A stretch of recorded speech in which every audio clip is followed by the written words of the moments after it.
Okay ka na, Jay? I'm sorry, Yuri. Hindi ko dapat sinabi yung kanina. Okay lang yun. Pero sana pinaliwanag mo sa akin. Feeling ko kasi wala na akong alam sa'yo. Kaibigan mo rin naman ako, di ba? Takot kasi akong sabihin sa'yo. Sa inyo. Kasi, kasi kahit ako, hindi ko naiintindihan yung nangyayari sa akin. Pwede ka magsabi sa akin, Jay. Okay? Mali mo, matulungan kita. Yuri, kasi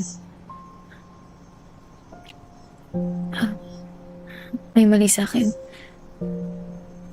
Pag nakakakita ko ng dugo, may kakaibang nangyayari sa akin. Akala ko nung una po, okay lang. Pero nung tumagal, iba na. Nawawalan ako ng malay. Pero sabi nila kumikilos ako. Gumagalaw at nagsisimulang manakit ng iba. Pero kahit anong pilit ko, hindi ko maalala na nananakit ako. Hindi ko alam kung saan ko nakuha yun. Basta, nagsimula yun, nang kidnapin kami ng tatay ni Aris.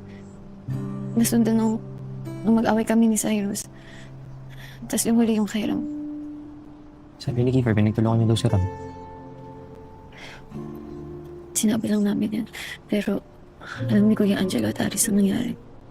Alam din ni Kiefer. Kaya mo siya pinatawag. Kung ayaw mo na sa akin dahil sa nalaman mo, kung ika-call off mo na. No. Huwag mo sabihin niya, Jay. I love you. And I will still love you no matter what. Remember that. Pero paano kung Jay.